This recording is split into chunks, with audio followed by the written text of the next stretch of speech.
Assalamualaikum warahmatullahi wabarakatuh.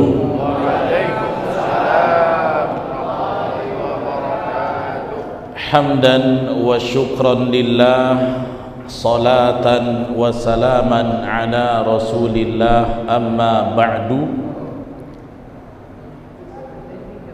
Setelah memuji Allah Subhanahu wa taala dan bersolawat ke atas baginda Rasulullah sallallahu alaihi wasallam, maka yang pertama kami ucapkan salam ta'zim kepada Bapak Gubernur Provinsi Kepulauan Riau, Bapak Haji Ansar Ahmad, gubernur yang mantan Kori. Makanya sholawatnya Ustadz kalah merdu. Ini kalau begini terus terancam ini para ustadz ini. Mudah-mudahan beliau senantiasa sehat dalam lindungan Allah. Kemudian Bapak PLT Bupati Bintan, Bapak Robi Kurniawan, juga tentunya abang-abang kami, staf khusus gubernur, kemudian para OPD dari lingkungan Provinsi Kepulauan Riau dan OPD dari pemerintahan Kabupaten Bintan. Hadir juga banyak para tokoh di sini, tokoh agama. Kemudian ada pimpinan dari Basnas Provinsi, MUI, dan semua yang tidak tersebut satu persatu. Terlebih ketua masjid, ketua DKM, Bapak Kades, Bapak Camat, Bapak Kapolsek, dan warga Pangkil yang luar biasa menyediakan semua jamuan yang hari ini kami nikmati, rombongan dari Tanjung Pinang. Saya doakan mudah-mudahan Allah terima jadi amal soleh. Dengan sebab pengorbanan Pak Kades dan masyarakat Pangkil, Allah ampuni dosa-dosanya semua, Allah lapangkan rizkinya, Allah lunaskan hutangnya. Paling kuat pula pas hutang ya. Nampaknya derita kita sama nih. Bapak Ibu hadirin hadirat jamaah sekalian yang dirahmati Allah, semua manusia hidup pasti mau beruntung, tidak ada yang mau rugi. Mau dia seorang preman, mau dia seorang pejabat, mau dia hamba sahaya, hidup pasti maunya untung. Takkan mau orang itu hidup merugi. Makanya nama orang ada namanya Bapak Untung. Tak pernah Anda jumpa namanya Bapak Rugi. Nah, di dalam Al-Quran, keberuntungan, kebahagiaan kadang-kadang menggunakan diksi an-najah atau al-fauz. Orangnya faiz, kalau banyak faizun. Makanya orang yang beruntung, menang, sukses setelah Ramadan selalu dengan ucapan minal aidin wal faizin, dari kata faza yafuzu. Ini artinya orang beruntung, menang. Lawannya orang yang rugi. Dalam bahasa Al-Quran diambil dari khosaro. Orang yang rugi banyak disebut minal khosirin, orang-orang yang rugi. Nah, bagaimana caranya supaya kita beruntung? Ada yang tahu? Jangan jadi orang rugi. Kalau pengen beruntung, yang gampangnya adalah ya jangan jadi orang rugi. Rupanya di dalam Al-Quran, saya hanya menyampaikan 3 poin saja. Di dalam Al-Quran itu ada golongan-golongan yang dikategorikan minal khosirin, orang yang rugi, sangat-sangat merugi dan dia menyesal. Bahkan menyesalnya bukan hanya di dunia, nyesalnya sampai ke negeri akhirat. Mudah-mudahan 3 ini jangan sampai menjadi karakteristik kita. Kita harus bebas dari 3 orang yang merugi yang disebut Allah di dalam Al-Quranul Karim. Siapa orang yang merugi yang pertama? Orang yang merugi yang pertama adalah orang yang waktu di dunia dititipkan rizki karunia dari Allah, tapi dia menjadi orang yang bakhil. Bakhil ini kalau bahasa Jermannya kedekut. bahasa Jerman pula. Kalau di dusun 3 pangkil mungkin bukan kedekut, dia peloke. Kalau di kampung saya Tanjung Pinang disebutnya pelit. Kalau ke kampung istri saya Jawa Barat namanya medit. Nyerempet ke Singapura namanya kelabu asap. Siapakah ini? Waktu di dunia Allah sudah titip rezeki, tapi pelit, kedekut, medit, peloke, kelabu asap, tidak mau berbagi yang wajib maupun yang sunnah. Karena apa? Dia pikir uang yang dia simpan akan membawa keberuntungan. Hati-hati, harta itu nggak sepenuhnya punya kita. Ada titipan dari Allah buat para fuqara wal masakin wal asnaf ghairuhu, dan seluruh golongan-golongan yang perlu lainnya. Makanya hidup di dunia ini tidak boleh egois. Tujuan kita berpuasa salah satunya kan agar sense of humanity kita lahir, rasa kemanusiaan. Coba kalau kita tanya Pak Bupati, Pak Gubernur, bulan puasa beli makanan mampu, uangnya ada. Tapi kenapa Allah perintahkan Pak Gubernur, Pak Bupati, Pak Danrem, Ustadz sekalipun punya uang, tidak boleh kau makan? Kenapa? Supaya engkau merasakan derita saudaramu. Kalau kita nggak dilatih puasa, kenyang terus, kita nggak bisa punya rasa kemanusiaan. Kalau kata orang-orang akademik, dengan puasa itu lahir sense of humanity, kepekaan sosial. Nah karena itu kalau ada orang yang egois, selama di dunia disimpan, dia simpan, terus mati Pak. Saat dia mati, dia menyesal dengan sesal yang paling dalam karena telah menjadi orang yang bakhil di dunia.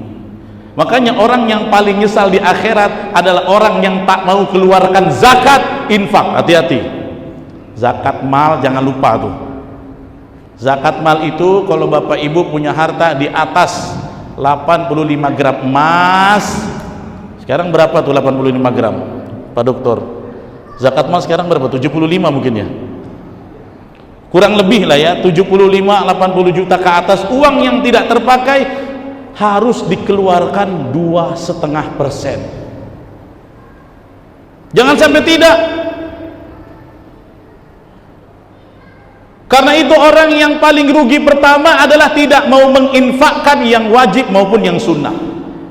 Sekali mati dia, ketika dia mati dia tengok semua, rupanya sedekah itu pahalanya besar, dan sedekah itu yang wajib maupun yang sunnah mengampuni dosa. Ketika dia menyesal tidak bersedekah, akhirnya dia minta matinya ditunda. Makanya perintah tentang infak itu dalam surah Al-Munafikun Allah sebut. Apa kata Allah? Wa anfiqu mimma razaqnakum min qabli an ya'tiya ahadakumul maut, dan infakkanlah dari apa yang aku rizkikan pada kalian sebelum datang mati sama kamu. Kenapa? Nanti kalau sudah mati dia bilang apa? Fayaqula rabbi laula akhartani ila ajalin qarib. Tiba-tiba malaikat sudah datang, diambil nyawanya, dan dia sudah tengok pemandangan akhirat. Rupanya dia lihat teman-temannya yang rajin bersedekah, mengeluarkan infak, keluarkan zakat yang wajib dan yang sunnah, dapat kebahagiaan. Dia tidak menangis. Akhirnya dia bilang apa? Ya Allah, boleh tak mati aku ditunda? Laula akhartani, kalau ya Allah sekiranya engkau akhirkan matiku sebentar. Dia tak minta lama, dia tidak minta 1 bulan, dia cuma minta ila ajalin qarib, ajal aku qarib. Maksudnya apa? Tolong tunda sebentar. Mau apa dia? Fa asaddaqa wa akum minas solihin. Kata-kata pertama adalah fa asaddaqa, saya mau bersedekah. Makanya kalau tidak mau jadi orang yang rugi, jangan pelit, banyak berbagi. masjid ini akan cantik, kampung ini akan cantik, dan kita tidak boleh terus-menerus berpangku tangan pada pemerintah. Karena apa? Potensi sedekah masyarakat itu lebih besar dari uang negara. Tapi kalau kita jadi orang yang pelit, sampai akhirat kita rugi. Waktu dia sudah sampai akhirat minta balik, ya Allah balikkan aku. Kenapa kau mau minta balik? Fa'asoddaqo, aku mau keluarkan ini sekarang. Pertanyaan saya, permintaannya dikabulkan tak? Ya tidak akan. Kalau nyawa dah putus, gak ada, walaupun menangis darah. Yang pertama itu. Yang kedua, siapa orang yang rugi?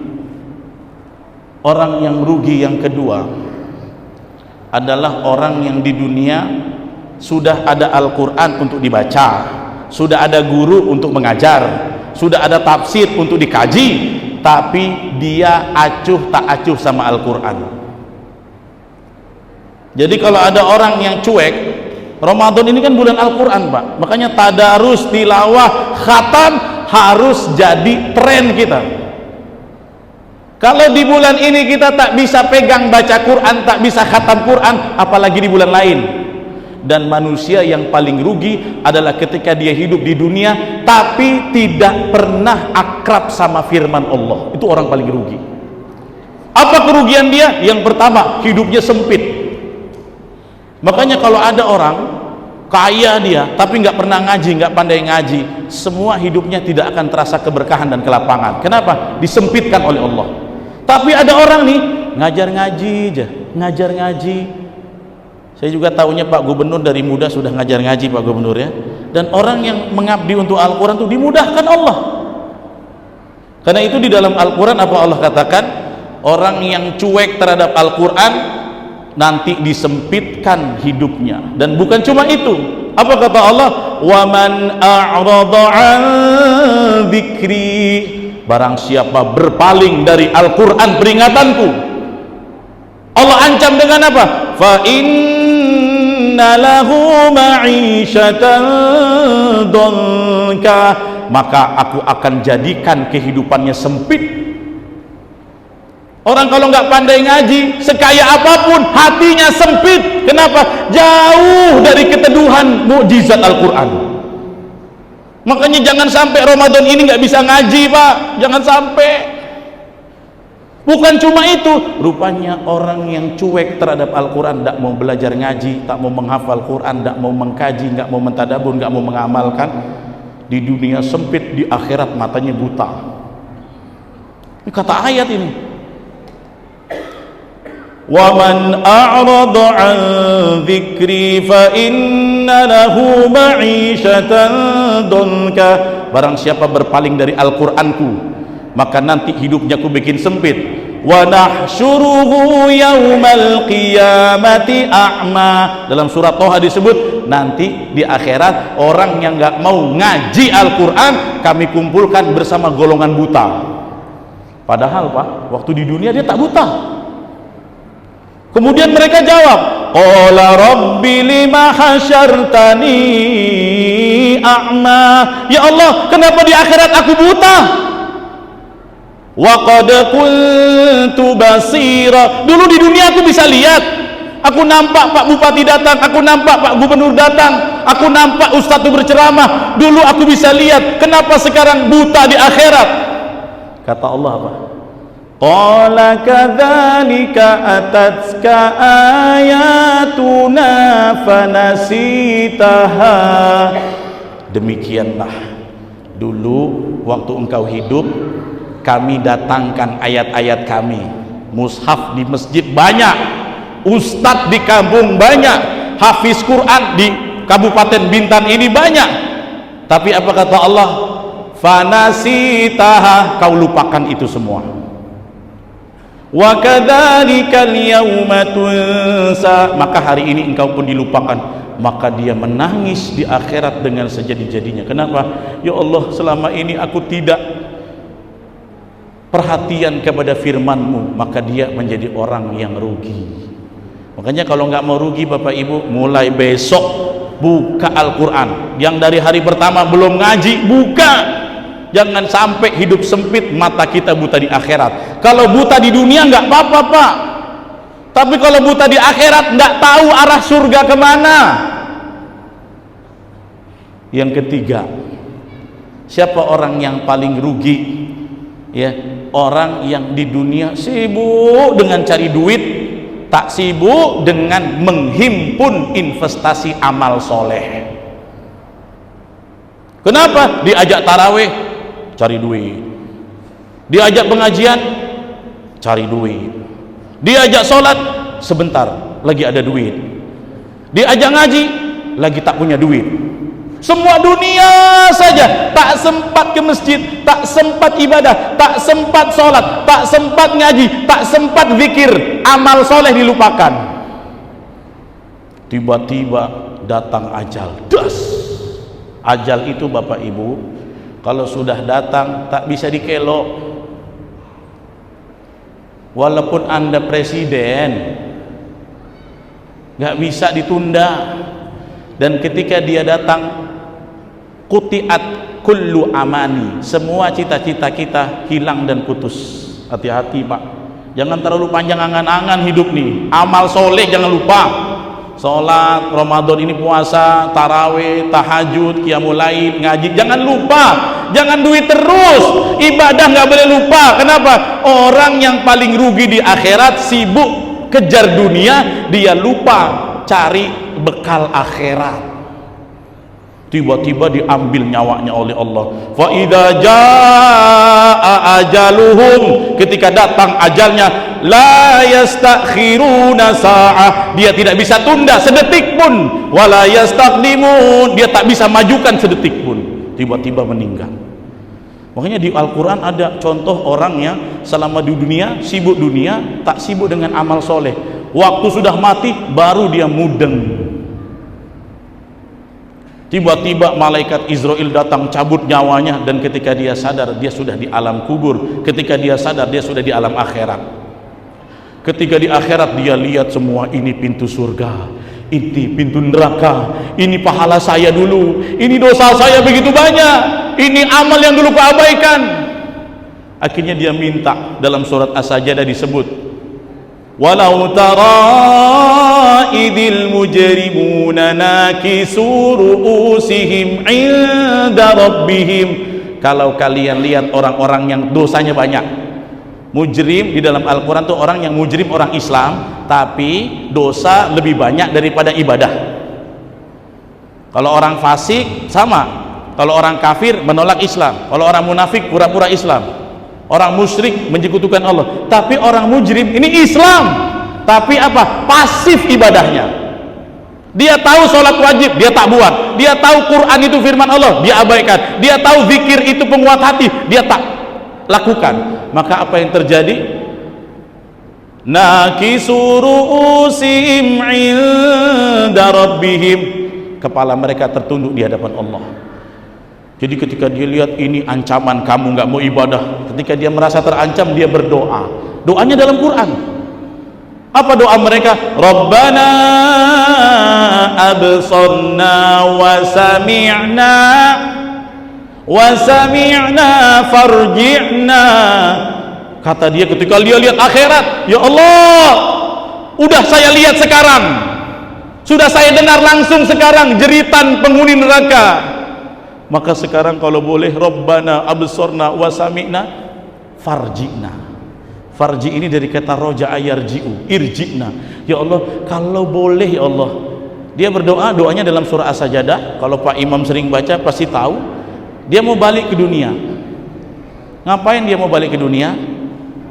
Farji'na na'mal solihah, kami mau amal soleh ya Allah. Inna muqinun, sekarang kami yakin, tapi dulu tak yakin. Waktu kuberikan kau umur tak mau kau ke masjid, waktu kuberikan umur tak mau kau sholat, waktu kuberikan umur tak mau kau ibadah, waktu kuberikan umur tak mau kau ngaji. Sekarang baru kau yakin dan kau minta dikembalikan. Pertanyaan saya lagi, dikabulkan tidak?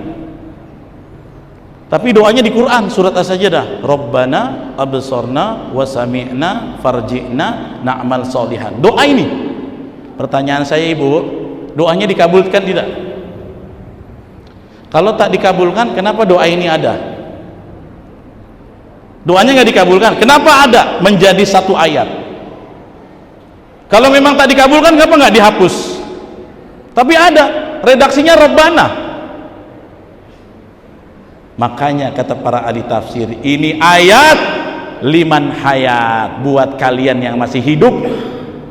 Kalau kalian tidak mau rugi seperti saudaramu yang sibuk dunia, sibuk cari harta, lupa dengan aku, lupa dengan akhirat, tak yakin dengan surganya, nanti ketika mati baru yakin, semua itu sudah terlambat. Fahuwa minal khosirin, dia termasuk orang yang menyesal sejadi-jadinya, sudah tidak bisa memperbaiki. Karena itu, karena masih ada kesempatan, ya, saya ini ngomong sebagai orang yang hampir nak mati kemarin. 2021 saya itu sudah kritis COVID, 35 hari saya di ventilator. Pak Gubernur nelpon saya, mendoakan saya, tak tahu beliau tahu dari mana. Waktu beliau telepon tuh udah saya berdoa, ya Allah, kalau Engkau kasih kesempatan aku akan berdakwah lebih giat lagi, ya Allah. Itu semua dokter Pak Gub sudah underestimate. Jadi waktu di hari kelima saya pneumonia bilateral, kemudian saturasi di bawah 70, dokter spesialis bilang sama istri saya lagi megap-megap tuh pakai ventilator, kata dokter gini, ibu ikhlaskan ya bu, sabar ya bu, ikhlaskan. Dalam hati, aku masih di sini woi, aku masih di sini, cuma tak bisa cakap karena disekap pakai ventilator kan. Semua dokter sudah underestimate dengan keadaan kami, karena waktu itu diabetes Pak Gub. Tapi rupanya ada satu amalan yang tak saya tinggalkan, ajaran dari kiai. Kalau engkau dalam keadaan terhimpit, bacalah istighfar Nabi Yunus. Karena Nabi Yunus 40 hari diisolasi di perut ikan. Tapi Allah keluarkan, isolasi rumah sakit setak enak tak enaknya masih mending. Dalam perut ikan tak ada AC, tak ada makanan, tak ada perawat, tak ada obat. Maka kata kiai saya, kalau engkau Riza dalam keadaan terhimpit, baca istighfar Nabi Yunus, niscaya dengan kemurahan Allah kau bisa dikeluarkan sebagaimana Yunus dikeluarkan Allah selama 40 hari dalam perut ikan. Saya baca minimal 1 hari 500 la ilaha illa anta subhanaka inni kuntu minadh dhalimin. Sampai setelah dokter bilang gitu, saya dengar istri saya telepon adiknya, dek, kalau abang meninggal macam mana nanti fardu kifayahnya, tak bolehlah kita mandikan. Dalam hati aku belum mati lagi, kalian dah ngomongin fardu kifayah lagi. Maka saat itu saya optimis, ya Allah, kalau aku masih hidup aku berjanji akan lebih giat lagi berdakwah. Yang kedua, ya Allah, hutang aku belum lunas, jangan mati dulu ya Allah. Akhirnya malam itu Allah berikan satu karunia, tiba-tiba masuk dari ventilator udaranya, paru-paru saya normal lagi Pak, normal. Rupanya lendir-lendirnya keluar sampai batuk darah Pak Gub, saya itu batuk darah. Alhamdulillah. Makanya kesempatan tak datang dua kali. Bagi saya pribadi, saya ini Riza New Reborn, saya yang diberikan kesempatan kedua. Nggak ada celah hari kecuali untuk beribadah, berdakwah, menyebarkan kebaikan. Karena jangan sampai kita menjadi orang yang nyesal, kita tak mau beramal, tapi ketika maut itu datang barulah kita yakin mau balik lagi beramal. Jangan sampai begitu. Sebelum semua itu terjadi, manfaatkan sisa usia untuk beribadah kepada Allah. Demikian aqulu qouli hadza wallahu muwaffiq ila aqwamit thoriq. Assalamu alaikum warahmatullahi wabarakatuh.